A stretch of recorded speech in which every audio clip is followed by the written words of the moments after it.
Assalamualaikum warahmatullahi wabarakatuh. Halo teman-teman semua, jumpa lagi sama Mita di YouTube channelnya Mr. Andi. Untuk yang baru join, jangan lupa di subscribe, di like, di share, dan kalau ada pertanyaan atau masukan bisa langsung komen ya teman-teman. Nah, video kali ini tuh video yang spesial banget teman-teman, karena kita akan masuk ke segmen Talk to Mr. Andi. Kita akan berbincang-bincang dengan Mr. Andi. Temanya karena sekarang bulan Desember dan identik banget sama ibu, jadi temanya adalah ibu. Dalam agama Islam, kata ibu sering kita dengar di dalam Al-Quran, hadis, bahkan kisah Nabi, di mana kita diajarkan untuk berbakti kepada orang tua dan kita dicontohkan bagaimana jika kita tidak berbakti kepada orang tua atau ibu. Nah, kita langsung aja teman-teman, karena segmennya adalah Talk Mr. Andi, kita langsung aja ngobrol-ngobrol bareng Mr. Andi terkait dengan makna ibu. Halo Mr. Andi, apa kabar? Baik, Kak Mita, apa kabarnya? Alhamdulillah baik. Nah Mr. Andi, karena bulan Desember itu kan identiknya sama Hari Ibu nih, jadi kita akan ngobrol-ngobrol yang terkait tentang ibu. Nah, pertanyaan pertama nih, apa sih makna ibu bagi Mr. Andi? Oke, terima kasih Kak Mita atas pertanyaannya. Ibu itu, kalau kita ngomongin Hari Ibu ya, ibu itu ada hal yang luar biasa.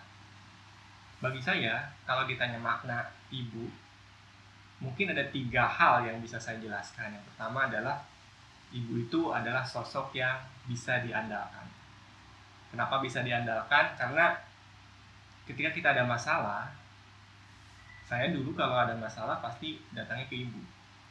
Dan dari situ ada solusi yang beliau berikan pada saya. Jadi saya bisa mengandalkan nasihat beliau gitu, tentang apa yang terjadi atau masalah yang mungkin dihadapin oleh saya waktu itu. Kemudian yang kedua, maknanya adalah beliau itu, ibu itu adalah sosok yang sangat bijaksana. Bijaksana dalam arti kata begini, ketika kita ada masalah, kita akan dihadapkan pada beberapa pilihan biasanya. Nah, sosok ibu itu akan berperan dalam bagaimana kita bisa memilih keputusan yang terbaik. Bagaimana kita tidak menyalahkan si A, bagaimana kita tidak menyakiti si B, kita ambil keputusan yang bijaksana. Nah, dari kebijaksanaan itulah makna ibu itu ada. Kemudian, makna yang ketiga bagi saya adalah ibu itu pelindung. Pelindung dalam arti begini, kalau kita kembali lagi ada masalah ya, pasti kita mencari sosok untuk gimana bisa mengcover kita. Bagaimana seorang ibu itu bisa memberikan keamanan bagi anaknya ketika dia ada masalah. Karena anak itu, apalagi anak kecil, rentan sekali dengan berbagai hal dari luar. Ya, jadi kalau si ibu itu contohnya ngasih kita curhat ke ibu gitu, tapi si ibu itu tidak memberikan solusi. Si ibu itu bahkan menyalahkan anaknya tanpa memberikan solusi. Nah, itu hal yang mungkin banyak terjadi sekarang, tapi kalau dulu bagi saya maknanya adalah pelindung, melindungi anaknya dari berbagai hal yang negatif dari luar. Seperti itu mungkin ya Kak Anita maknanya. Nah, tadi kan Mr. Andi udah menjelaskan tuh 3 makna ibu menurut Mr. Andi. Nah, seberapa penting sih sosok ibu ini untuk Mr. Andi? Sosok ibu, sangat penting sekali ya. Bahkan kalau kita belajar atau membaca bagaimana riwayat Nabi atau gimana para sahabat, mungkin sudah dengar teman-teman juga gimana riwayat masyhur yang mengatakan ada seorang sahabat yang bertanya kan, kepada siapa Rasul saya harus berbakti? Rasul mengatakan ibu. Siapa lagi setelah itu? Ibu lagi. Setelah itu siapa lagi? Ibu. Baru ayah. Nah, dari sini saja kita bisa tahu ada 3 level yang lebih tinggi. Ya, 3 level lebih tinggi dibanding ayah ibu itu di mata Allah.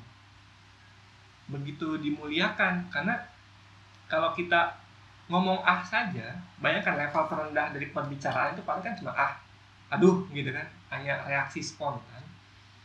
Kata tersebut saja kecil, level rendah, itu bisa dianggap suatu hal yang berdosa gitu.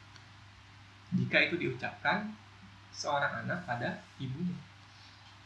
Jadi dari level terendah aja tidak boleh, apalagi kita menyakiti hati ibu, apalagi kita menentang ibunya, apalagi kita marah sama ibu. Dari hal terendah saja tidak boleh. Berarti kalau kita melakukan hal yang lebih tinggi dari itu, kemungkinan misalnya akan lebih besar.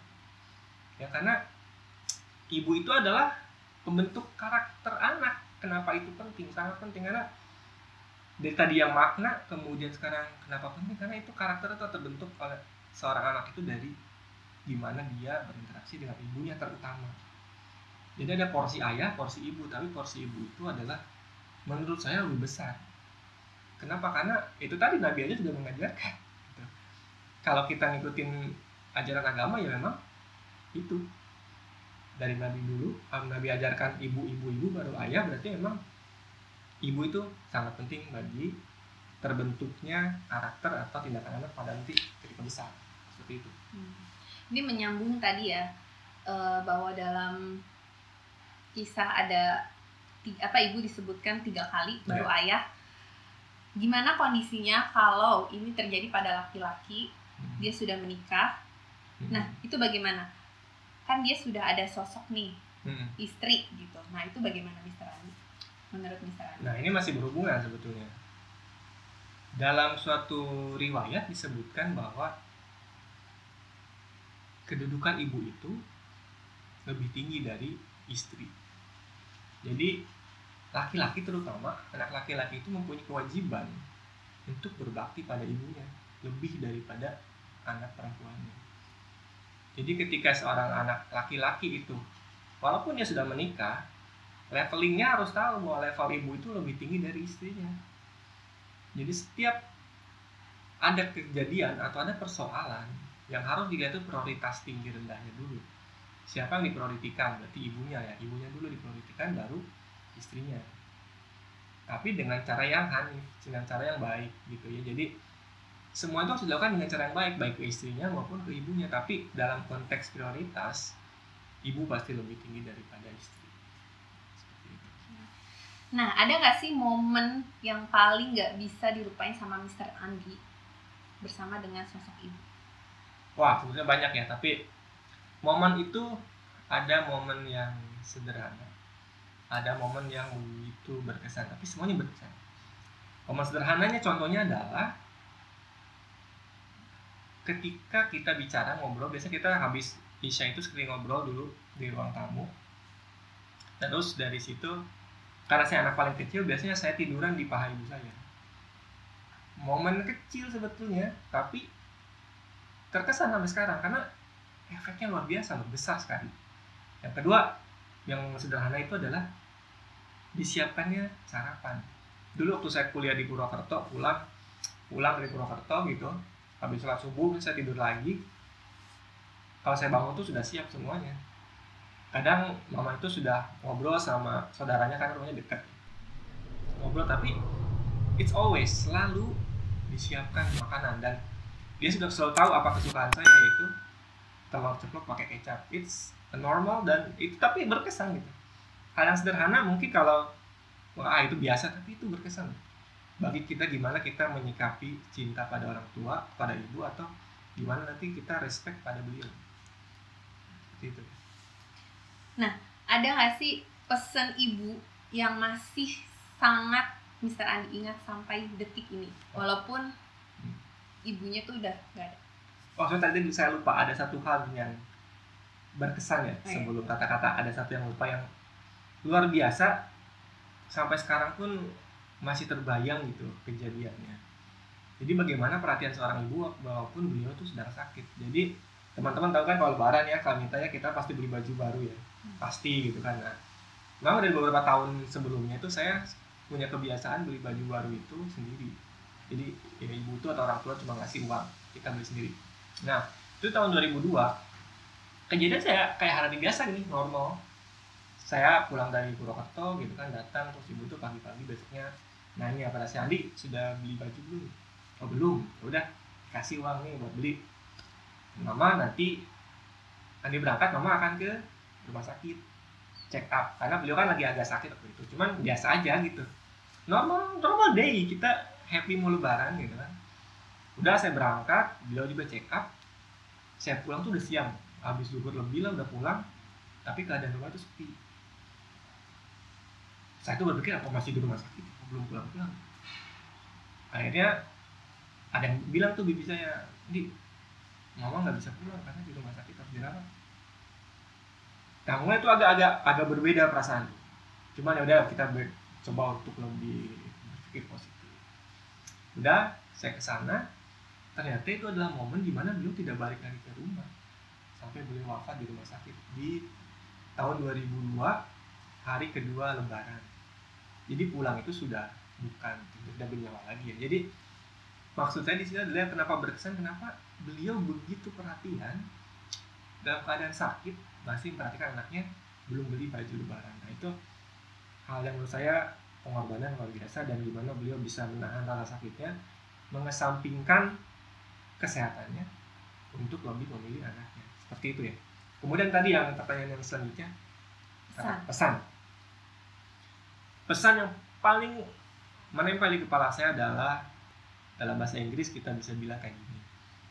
Kalau mama saya selalu bilang gini, you will get what you want, what you dream with your own way. Gitu. Jadi kamu akan dapatkan sesuatu yang kamu impikan. Apa yang kamu dapatkan nantinya dari hasil kerja kamu. Ini ada backgroundnya. Jadi dulu itu kan zaman SMA, kuliah kan pakai motor tuh ini ya, prestis banget ya bagi siswa tuh bawa motor ke sekolah gitu kan, bisa jalan, main kemana-mana. Tapi ada satu kemampuan finansial yang tidak mencukupi. Tapi entah kenapa itu tidak membuat saya kecewa, karena beliau memberikan saran, memberikan ucapan doa ya, bahwa kamu itu akan dapatin semua itu ketika kamu sudah bekerja. Dan itu terjadi. Gitu. Apapun yang saya inginkan waktu itu di pikiran saya, beberapa hal sudah terlaksana sesuai dengan doanya beliau. Motor, udah kerja bisa nyicil motor waktu itu, punya motor sendiri.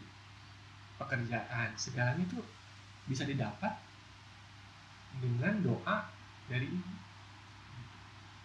Saya masih ingat waktu itu tiduran di pahanya dia bilang tuh sambil ngelus-ngelus kepala, bilang ya gitu, kamu nanti bisa dapat kok nanti kalau sudah bekerja. Jadi, dan itu ternyata benar. Jadi sebetulnya doa itu biarpun dia tidak memberikan apa yang kita minta waktu itu karena kemampuan finansial, tapi dengan doa ternyata waktu menunjukkan bisa juga didapat ya, seperti itu. Wah, luar biasa banget ya teman-teman. Nah, pertanyaan terakhir nih untuk Mr. Andi. Ada nggak pesan untuk teman-teman di rumah yang mungkin punya nasib seperti Mr. Andi, ibunya sudah tidak ada, atau yang saat ini tuh sedang berjauhan dengan ibunya? Ada nggak pesan-pesan untuk teman-teman di rumah? Pesan-pesan sebetulnya gini ya. Pesan-pesannya lebih general aja sebetulnya, bahwa yang pertama, berbuat baiklah pada orang tuamu, terutama ibumu, tanpa pamrih. Garis bawah ini, tanpa pamrih. Kita tidak boleh meminta sesuatu, mengharapkan sesuatu ketika kita sudah berbuat baik pada ibu. Pertama itu tidak, menurut saya tidak ini ya, tidak bagus dalam urusan. Maksudnya tidak bagus itu kan arti gini, kayak tidak sopan gitu pada orang yang sudah memberikan segalanya buat kita, dari kita dalam kandungan sampai besar. Ketika kita bantu, kita minta feedback gitu, minta balik. Itu tidak namanya tidak etis ya, dalam kata seperti itu. Jadi berikan saja, ikhlaskan saja, berbakti kepada orang tua, memberi pada orang tua tanpa meminta return kembali. Yang kedua adalah ingat, Rasul kan tadi seperti bilang mengatakan ibu. Jadi Allah akan menyukai, Allah akan meridhoi seseorang ketika ibunya ridho. Jadi ketika kita mengharapkan ridho Allah nih, teman-teman di luar sana pengen ridho Allah, jadi berbuat baik pada orang tua, sehingga ridho orang tua itu akan didapat dari apa yang kita lakukan pada orang tua. Allah akan ridho pada kita. Jadi intinya selalu berbuat baik, jaga hati orang tua, jangan sampai hati mereka sakit. Tadi Kanita bilang gimana cerita sahabat yang sangat luar biasa ibadahnya. Kalau teman-teman ingat Alqomah, ya kan, bagaimana dia ibadahnya rajin, sahabat Nabi. Ketika mau meninggal beliau susah. Setelah ditelisik, ternyata dia ada konflik dengan ibunya. Sampai ibunya itu sakit hati dan tidak mau bertemu lagi dengan beliau kan. Ketika meninggal tuh sahabat bingung kan, kenapa ini Alqomah ini anak yang soleh gitu, dia rajin ibadah semua, tapi kenapa dia tidak bisa meninggal dengan tenang? Akhirnya Rasul bilang ke sahabat, beliau masih punya ibu nggak? Oh masih, katanya. Panggil ibunya. Disuruh panggil, ibunya nggak mau, tetap nggak mau. Sebelum aku meminta maaf, saya tidak mau menjenguk dia.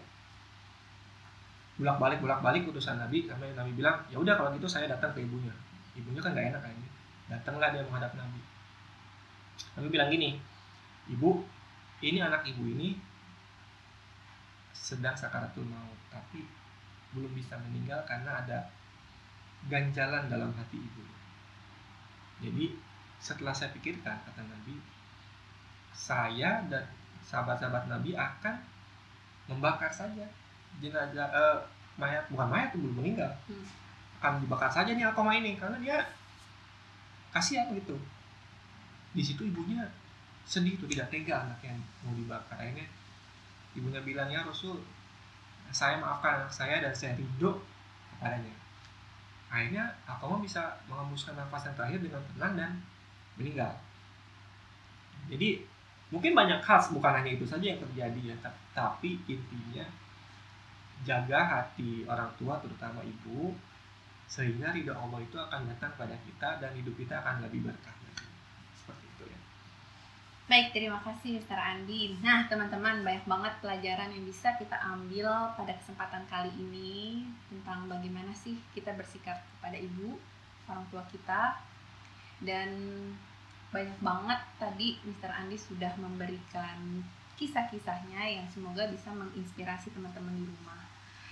Untuk para ibu, ternyata doamu itu luar biasa. Jadi hati-hati dengan setiap apa yang kamu minta, karena Allah pasti akan mengabulkannya. Dan untuk semua anak-anak di luar sana, untuk teman-teman yang masih ada orang tuanya, jangan sakiti hati ibumu.